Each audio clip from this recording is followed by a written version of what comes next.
Hello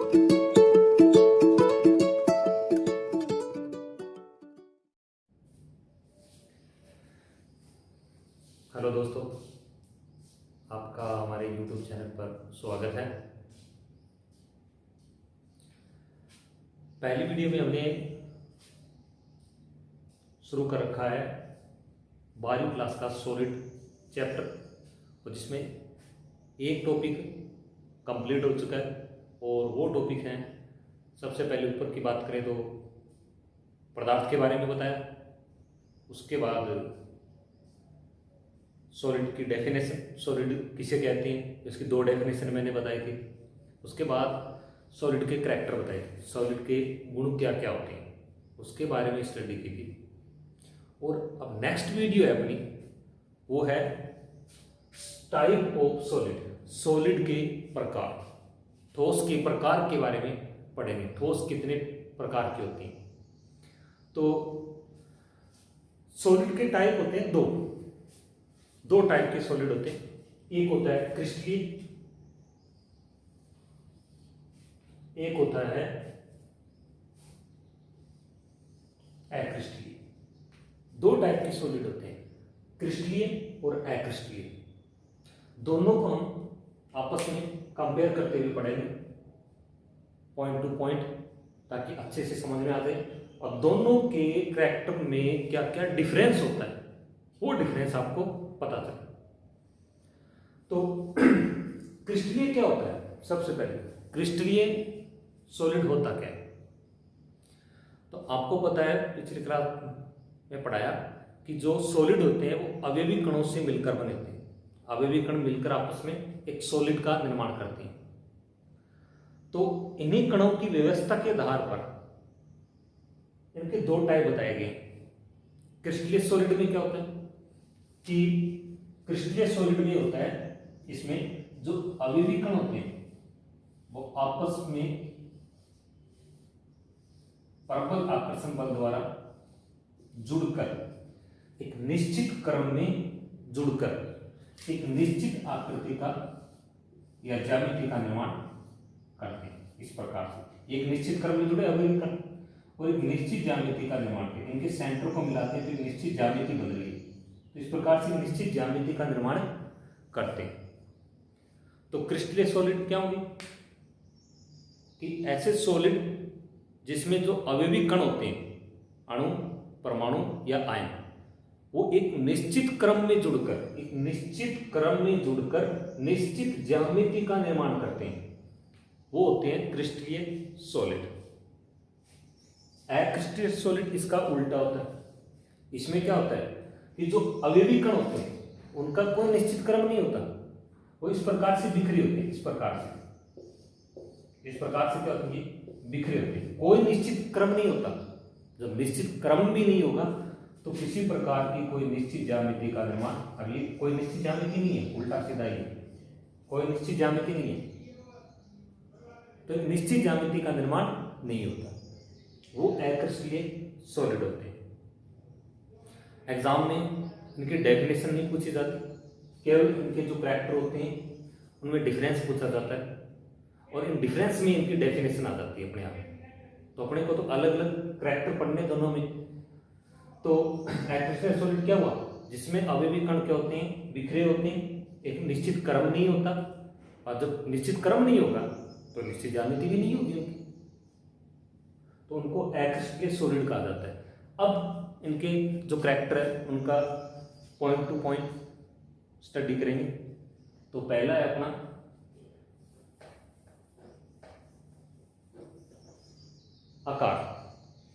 आकार के बारे में, इसके बारे में कि दोनों ठोसों में आकार में क्या अंतर होता है। तो वही आकार क्या होता है? निश्चित ज्यामिति का आकार होता है। मैंने बताया क्योंकि इसमें जो अवयवी कण होते हैं निश्चित क्रम में जुड़ेंगे तो एक निश्चित ज्यामिति का निर्माण करेंगे। तो ये याद रखना है, क्रिस्टलीन सॉलिड होता है उसमें जो आकार होते हैं या उसकी जो ज्यामिति होती है वो क्या होती है? निश्चित होगी। और मेन रूप से इसको क्या माना जाता है? ज्यादातर स्टडी घन टाइप की ज्यामिति मानते हैं, घन टाइप की, क्यूबिक टाइप की ज्यामिति मानते हैं। एक्रिस्टलीन में क्या होता है अक्रिस्टलीय में जो अवयवी कण होते हैं वो निश्चित क्रम में नहीं होते, तो इनकी आकार भी क्या होगा, अनियमित होगा। आकार भी क्या होगा, अनियमित, कोई निश्चित ज्यामिति नहीं होती, टेढ़ी मेढ़ी होती है, कोई निश्चित आकृति का नाम नहीं दे सकते उसको। तो पहला अंतर यही है, इसमें निश्चित ज्यामिति होती है, इसमें निश्चित ज्यामिति निश्चित आकार नहीं होता। दूसरा गलनांक, ये पॉइंट गलनांक क्रिस्टलीय में क्या होता है, जो क्रिस्टलीय सॉलिड होते हैं, जैसे एग्जांपल के रूप में मैं बताऊं NaCl, NaCl साधारण नमक होता है, वो एक क्रिस्टलीय सॉलिड होता है। और गलनांक क्या होता है, जब कोई ठोस पदार्थ जिस ताप पर पिघलना प्रारंभ होता है, जिस ताप पर पिघलना प्रारंभ हो जाए उसी ताप को उसका गलनांक बोला जाता है। तो उदाहरण ले रहे थे NaCl का, NaCl को जब गर्म करते हैं तो वो एक निश्चित ताप पर लिक्विड में बदल जाता है, निश्चित ताप पर लिक्विड में बदल जाता है। तो क्रिस्टलीय ठोस जितने भी होंगे उनका गलनांक क्या होगा, निश्चित होगा, अर्थात वो एक निश्चित ताप पर क्या हो जाएंगे, पिघल जाएंगे। जबकि अक्रिस्टलीय ठोस में क्या होगा, वो एक निश्चित ताप पर नहीं पिघलेंगे। अक्रिस्टलीय ठोस में क्या होगा, वो एक निश्चित ताप पर नहीं पिघलेंगे, वो एक ताप की प्रास पर पिघलेंगे, ताप की प्रास पर पिघलेंगे। देखिए उदाहरण के रूप में देखें, अक्रिस्टलीय ठोस जैसे कोई प्लास्टिक होता है, जैसे टायर या ट्यूब है, टायर या ट्यूब, टायर या ट्यूब, इसको जलाया जाता है, इसको जलाया जाता है। तो आप देखिए, फिर कोई भी प्लास्टिक आप जला रहे हो तो आप देखोगे कि वो अचानक एक निश्चित तापमान आते ही क्या वो बिल्कुल लिक्विड में चेंज हो जाते हैं, ऐसा नहीं होता। क्योंकि जब वो जलाया जाता है तो वो धीरे धीरे, जैसे गर्म करते हैं तो प्लास्टिक धीरे धीरे क्या होगा, सिकुड़ना, मतलब नरम होता रहेगा, धीरे धीरे धीरे धीरे क्या होगा, नरम होता रहेगा। तो इसका अर्थ यही है कि जो अक्रिस्टलीय ठोस होता है उनका जो गलनांक होता है वो एक निश्चित ताप की प्रास होते हैं, निश्चित ताप की प्रास होता है। जैसे कोई भी टायर को गर्म किया, उदाहरण के रूप में टायर को गर्म कर रहे हैं, तो मान लीजिए कि ये 80 से 90 डिग्री सेल्सियस पर क्या होगा, धीरे धीरे क्या हो जाएगा, पिघलना प्रारंभ, ये प्रास होती है। उदाहरण के रूप में मानते हैं तो ये प्रास होती है कि जो टायर को गर्म करते हैं तो 80 डिग्री से 90 डिग्री के बीच बीच में, 80 डिग्री आते ही धीरे धीरे पिघलना शुरू हो जाएगा और 90 डिग्री तक वो क्या हो जाएगा, बिल्कुल पिघल जाएगा। ये होती है ताप की प्रास, वो अक्रिस्टलीय ठोस में पाई जाती है। क्रिस्टलीय में क्या होता है, जैसे उदाहरण के रूप में मानिए नमक को गर्म कर रहे हैं तो 80 डिग्री जैसे पहुंचा वो पूरा का पूरा लिक्विड में चेंज हो जाता है, वो एक निश्चित ताप पर चेंज हो जाता है। तो इतना याद रखना, गलनांक में इनका निश्चित होता है और अक्रिस्टलीय में ताप की प्रास होती है, मतलब निश्चित नहीं होता, टेम्परेचर का थोड़ी प्रास होती है। तीसरा है विदलन गुण। विदलन गुण में क्या होता है, विदलन गुण क्या होता है कि जो कोई भी क्रिस्टलीय ठोस होता है उस क्रिस्टलीय ठोस को क्या करते हैं, हम कोई धारदार हथियार से, औजार से बीच में से काटते हैं। बीच में से काटने पर जो दोनों उसकी सतह बनेगी वो क्या होगी, एकदम चिकनी और सपाट होगी, बिल्कुल चिकनी होगी और सपाट होगी, वही होता है विदलन गुण। तो क्रिस्टलीय ठोस में क्या होगा कि किसी भी क्रिस्टलीय ठोस को धारदार हथियार से, तलवार से, या फिर मान सकते हैं कोई औजार से काटा जाता है तो इसको इनकी सतह बनेगी, वो क्या बनेगी, सपाट व चिकनी बनेगी। और अक्रिस्टलीय ठोस में ऐसा नहीं होता कि वो इनकी जो सतह बनेगी काटने पर वो सपाट व चिकनी नहीं होगी, क्या होगी, थोड़ी खुरदरी होगी, टेढ़ी मेढ़ी हो जाएगी थोड़ी, ठीक है। ये तीसरा। चौथा, अवयवी कणों की व्यवस्था। सब जानते हैं कि सॉलिड अवयवी कणों से मिलकर बना होती है, उनकी व्यवस्था क्या होती है, व्यवस्था आप समझ ही गए होंगे कि क्रिस्टलीय ठोस में क्या होगा, जो अवयवी कण होते हैं इस प्रकार से आपस में जुड़कर एक लंबी दूरी तक जुड़े रहते हैं, क्या होते हैं, लंबी दूरी तक इस प्रकार से जुड़े होते हैं, इसलिए इनकी जो व्यवस्था होती है वो क्या होती है, दीर्घ प्रास होती है, लंबी दूरी तक। फिर उसकी क्या होगी, पुनरावृत्ति होगी, फिर इस प्रकार आएंगे, फिर दोबारा इस प्रकार से जो अवयवी कण होंगे वो एक लंबी दूरी तक क्या होंगे, आपस में जुड़ी होंगी। तो क्रिस्टलीय ठोस होती है, उनकी व्यवस्था दीर्घ प्रास होती है। जबकि अक्रिस्टलीय ठोस में क्या होगा, जो अवयवी कण होते हैं जो अवयवी कण होते हैं इस प्रकार से, वो क्या होते हैं इस प्रकार से अनिश्चित रूप से जुड़े होते हैं, अनिश्चित क्रम में जुड़े होते हैं। तो इनकी जो अवयवी कण की जो दूरी होती है वो क्या होती है, कम होती है। कम दूरी होगी तो इनकी जो व्यवस्था होती है वो क्या लघुपरासी मानी जाती है, क्योंकि ज्यादा लंबी दूरी तक आपस में जुड़े नहीं हो सकते, बिखरे होते हैं, इस प्रकार टेढ़े मेढ़े होते हैं, तो इनकी व्यवस्था क्या मानी जाती है, लघुपरासी मानी जाती है। फिर इनकी दीर्घपरासी, ये चौथा पॉइंट। अब पांचवा प्रकृति। प्रकृति में क्या होता है कि जो क्रिस्टलेट ठोस होते हैं वो वास्तविक ठोस माना जाता है। क्रिस्टलेट ठोस होते हैं वो क्या होते हैं, वास्तविक ठोस माने जाते हैं, क्योंकि इनमें लंबे समय तक पड़े रहेंगे तो किसी प्रकार के इनकी भौतिक स्ट्रक्चर में कोई परिवर्तन नहीं आएगा, भौतिक स्ट्रक्चर में इनके कोई परिवर्तन नहीं आएगा, इसलिए इनको क्या बोलते हैं, वास्तविक ठोस माना जाता है। जबकि अक्रिस्टलीय ठोस क्या होगा, अक्रिस्टलीय ठोस में क्या होगा, इनको आभासी ठोस कहा जाता है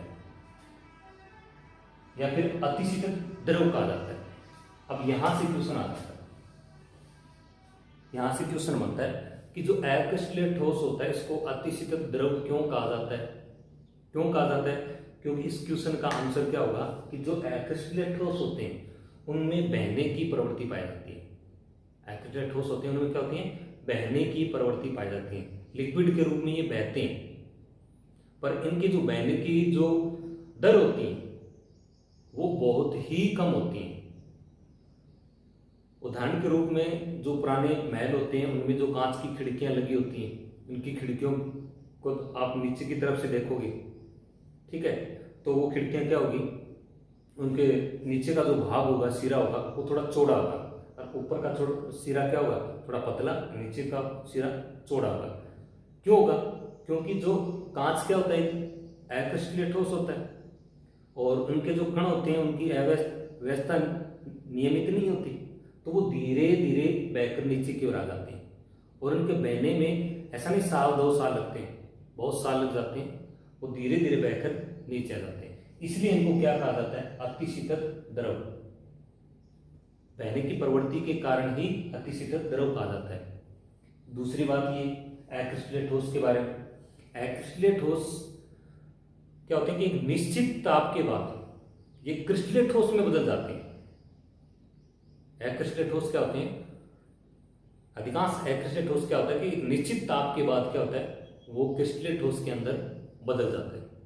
इसका बेस्ट एक क्वेश्चन बनता है कि जो पुरानी दीवारें होती हैं या फिर पुरानी खिड़कियां होती हैं उनके अंदर जो कांच लगे होते हैं वो कांच का दूधियापन हो जाता है, उन खिड़कियों की कांच क्या हो जाता है, थोड़ा दूधियापन हो जाता है। वो क्यों जाता है, वो इसी कारण, क्योंकि इससे होता क्या है कि जो अक्रिस्टलीय ठोस होते हैं उसमें लंबे समय तक पड़े रहने के कारण उनमें टेम्परेचर में परिवर्तन होने के कारण वो क्या होंगे, क्रिस्टलीय से अक्रिस्टलीय से क्रिस्टलीय में बदल जाते हैं, जिसको क्रिस्टलीकरण कहते हैं। और उसी के कारण कांच क्या हो जाता है, कांच के अंदर दूधियापन आ जाता है।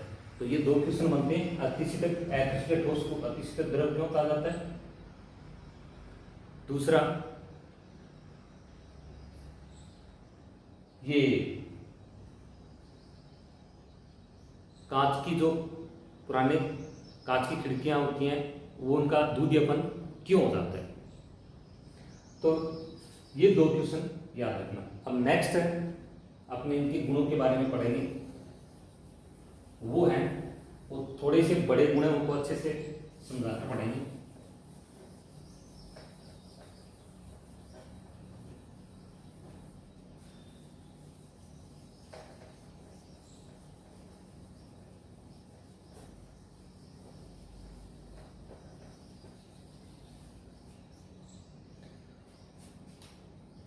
नेक्स्ट 6 नंबर है, वो है देशिकता।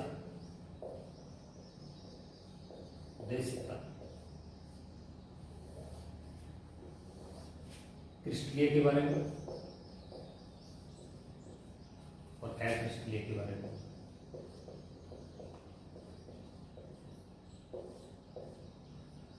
दोनों के बारे में, देशिकता के गुण के बारे में पढ़ेंगे।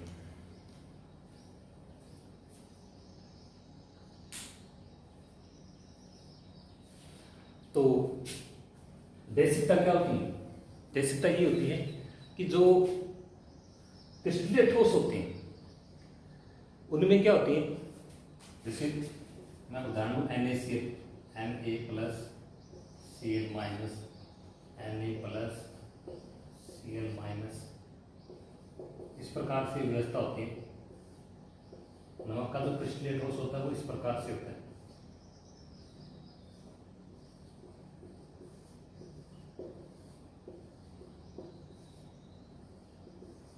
इस प्रकार से क्रिस्टलीय ठोस होता है नमक का, ठीक है। अब इनमें क्या कहते हैं, देशिकता का अर्थ है दिशा से। यदि क्रिस्टलीय ठोस को अलग अलग दिशा से देखते हैं या फिर अलग अलग दिशा से इनका मेजरमेंट किया जाता है, मापन किया जाता है, इनकी भौतिक अवस्था देखी जाती है, तो वो क्या मिलती है? अलग अलग मिलती है। इनकी भौतिक अवस्था में भी क्या होगा? परिवर्तन पाया जाता है। यदि यहां से देखो, यहां पर आप यहां से देख रहे हो तो यहां से देखोगे सीधा, सीधा देखने पर क्या होगा? इधर साइड में क्या है? Na plus Cl minus, Cl minus Na plus, Na plus Cl minus, मतलब इस साइड में plus minus plus minus plus, इस प्रकार से आ रहा है कि नहीं आ रहा? यहां से देखने, इस दिशा से देखने पर क्रिस्टलीय ठोस में जो अवयवी कण है वो क्या मिल रहे हैं? अलग अलग प्रकार से मिल रहे हैं।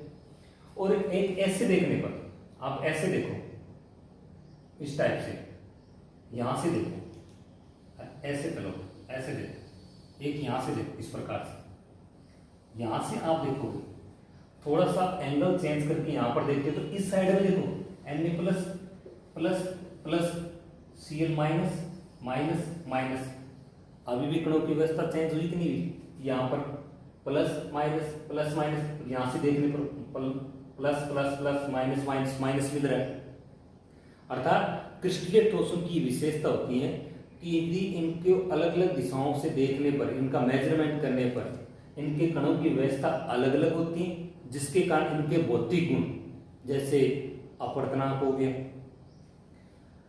विद्युत या उष्मा चालकता होगी, इनमें क्या होगा? परिवर्तन पाया जाता है। ये भी क्या होगी? अलग अलग मिलेगी।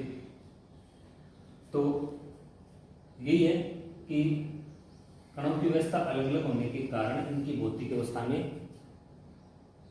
अलग अलग होती है। भौतिक गुणों में भी परिवर्तन पाया जाता है। यहाँ पर देखोगे तो उनके भौतिक गुण अलग होंगे, यहाँ पर देखोगे तो उनके भौतिक गुण क्या होंगे? अलग अलग प्राप्त होंगे। जैसे अपवर्तनांक होता है, अपवर्तनांक आपको पता है एंगल पर डिपेंड करता है। यहाँ पर देखोगे तो और एंगल है, यहाँ से देखोगे तो कोई और एंगल बनेगा, तो अपवर्तनांक में क्या होगा? परिवर्तन आएगा। तो हम क्या लिख सकते हैं? क्रिस्टलीय ठोस में क्या लिखेंगे? क्रिस्टलीय ठोस में ये लिखेंगे, देशिकता क्या होती है? ये विषम देशिक होते हैं, ये विषम देशिक होते हैं, ये विषम देशिक होते हैं। ये डायग्राम बनाया, ये बनाना है। और होता क्या है? जब क्रिस्टलीय ठोस, जब क्रिस्टलीय ठोस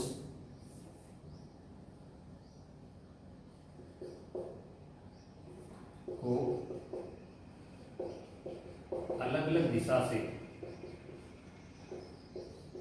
देखा जाता है तो इनके भौतिक गुण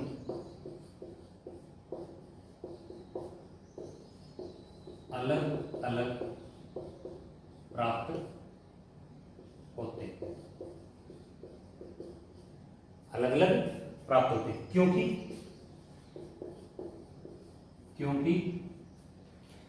हर दिशा में, अलग अलग दिशा में जो अवयवी कणों की व्यवस्था होती है वो भी क्या होती है? अलग अलग होती है। क्योंकि अलग अलग दिशा में अवयवी कणों की व्यवस्था अलग अलग होती है।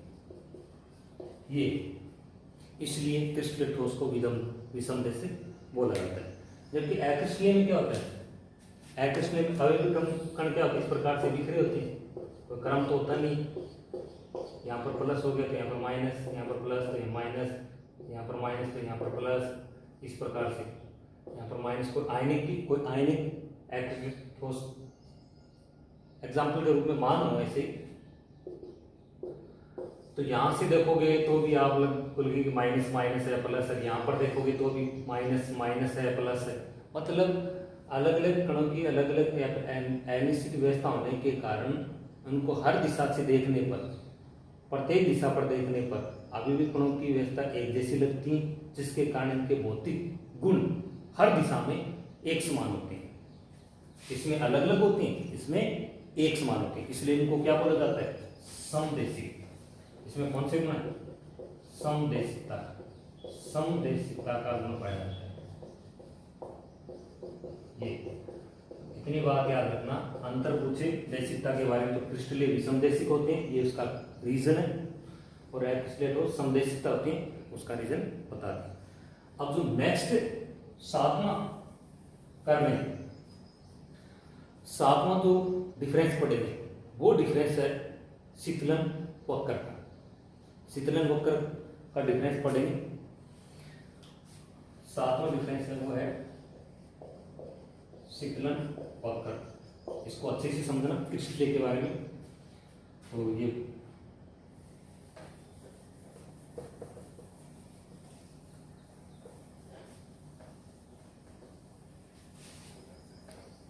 देखो शीतलन वक्र क्या होता है? किसी भी गर्म वस्तु को यदि वाष्प बनी होती है, इसको ठंडा करने पर जो गर्म प्राप्त होता है, वो जो वक्र प्राप्त होता है वो शीतलन वक्र। अब देखो क्रिस्टलीय में क्या होता है? शीतलन वक्र डायरेक्ट लिख देते हैं उसको, असतत होता है। क्या होता है? असतत होता है।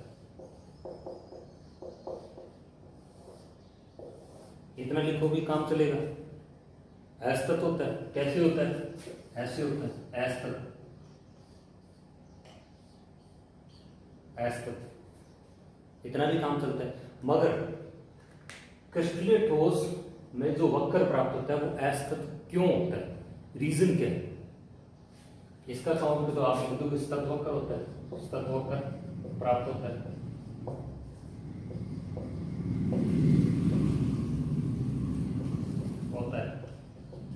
ये सतत वक्र हो गया, ऐसे ऐसे प्राप्त होता है। तो इसका रीजन क्या है कि क्रिस्टलीय ठोस में असतत वक्र प्राप्त क्यों होता है? इसको एक उदाहरण के रूप में समझते हैं। जैसे मैंने पानी लिया और पानी को गर्म कर रखा है, वाष्प बनी हुई है, तो उसमें मानते हैं कि जो वाष्प बनी हुई है उस वाष्प का टेम्परेचर 140 डिग्री है। यहाँ पर क्या बनी है? वाष्प, ये वाष्प। इस वाष्प का जो टेम्परेचर वो क्या है? 140 डिग्री सेल्सियस है। अब इसको धीरे धीरे क्या करते हैं? ठंडा करते हैं। अब धीरे धीरे ठंडा करते हैं, टेम्परेचर 130 किया, 120 किया, 100 डिग्री। जब 100 डिग्री पर आएगा, जैसे वाष्प के धीरे धीरे 100 डिग्री पर आएगा, तो यहां पर आकर 100 डिग्री पर आएगा, तो यहां पर आकर क्या हो जाएगा? टेम्परेचर कांस्टेंट हो जाएगा। टेम्परेचर क्या हो जाएगा? कांस्टेंट हो जाएगा। क्यों? क्योंकि जैसे 100 डिग्री पर आएगा, जो वाष्प होती है वो लिक्विड में चेंज होगी, अवस्था परिवर्तन होगा, और अवस्था परिवर्तन होती यहां पर आकर जो एक बार जो कर्व है वो रुक जाएगा। रुकेगा क्यों? इसका कारण क्या है? यहां पर क्या हो जाएगा? ये कांस्टेंट हो जाएगा, इस प्रकार से हो जाएगा, कांस्टेंट हो जाएगा। अब कांस्टेंट होने का कारण क्या है कि क्रिस्टलीय ठोस में ऐसा होता है कि जब तक पूरी की पूरी वाष्प, जितनी भी वाष्प है वो पूरी की पूरी लिक्विड में चेंज नहीं हो जाती, तब तक इस वाष्प का टेम्परेचर वो कितना रहेगा? 100 डिग्री तक रहेगा। जब पूरी की पूरी वाष्प लिक्विड में चेंज हो जाएगी तब टेम्परेचर वापस घटना प्रारंभ होगा। नहीं तो ये टेम्परेचर क्या रहेगा? 100 डिग्री ही बना रहेगा। तो यहां पर जब अवस्था परिवर्तन होता है, अवस्था परिवर्तन होता है, उस समय जो टेम्परेचर होगा वो क्या रहेगा? कांस्टेंट। टेम्परेचर क्या रहेगा? कांस्टेंट रहेगा। और यहां पर जो पूरी की पूरी वाष्प है, यहां पर आकर किसमें बदल गई? लिक्विड में। अब इस टेम्परेचर को और घटाते हैं, 50 डिग्री किया, 30 डिग्री किया, 0 डिग्री किया। जैसे जैसे कम आएगा 0 डिग्री, जैसे 0 डिग्री आया यहां पर, तो आपको पता 0 डिग्री आते जो लिक्विड है वो किस में चेंज होगा, सॉलिड में चेंज होगा, अवस्था परिवर्तन होगी। तो यहाँ पर आकर एक बार ये वक्र टेम्परेचर क्या हो जाएगा, कांस्टेंट हो जाएगा। टेम्परेचर क्या होता है यहाँ पर आकर कांस्टेंट हो जाएगा। अब कांस्टेंट क्यों होगा पता चला, क्योंकि यहाँ 0 डिग्री तक जब तक पूरा का पूरा लिक्विड सॉलिड में चेंज नहीं हो जाता तब तक ये टेम्परेचर 0 डिग्री ही बना रहेगा, कम नहीं आएगा। इसलिए टेम्परेचर क्या यहाँ पर क्या रहेगा, कांस्टेंट माना जाएगा। यहाँ पर भी क्या हो रहा है, अवस्था परिवर्तन हो रहा है, अवस्था परिवर्तन हो रहा है। ये किसमें, ठोस में बदल रहा है, तो यहाँ पर भी टेम्परेचर क्या होगा, सॉलिड। अब ये धीरे धीरे और कम माइनस में चलता रहेगा, अरे कम। जब भी अवस्था परिवर्तन होगी तब टेम्परेचर कांस्टेंट होगा। क्यों होगा, क्योंकि जब तक पूरी बात लिक्विड में चेंज नहीं हो जाती तब तक टेम्परेचर 100 डिग्री बना रहेगा। जब तक पूरा लिक्विड सॉलिड में चेंज नहीं होता तब तक टेम्परेचर 0 डिग्री ही बना रहेगा। इसलिए जो क्रिस्टलीय सॉलिड होते हैं उनका जो वक्र होता है वो क्या माना जाता है, एस तक माना जाता है। जबकि एक्रिस्टलीय में ऐसा नहीं होता। एक्रिस्टलीय को जैसे कोई उसकी वाशक बना रखी है तो वो धीरे धीरे कंटिन्यूसली क्या होता रहेगा, ठंडा होता रहेगा और ये वक्र प्राप्त होगा। तो क्रिस्टलीय एक्रिस्टलीय के इतने 7 पॉइंट है, मेन 7 पॉइंट है, इनको मैंने आपको समझाया। यदि वीडियो अच्छी लगी हो तो शेयर करना, सब्सक्राइब करना।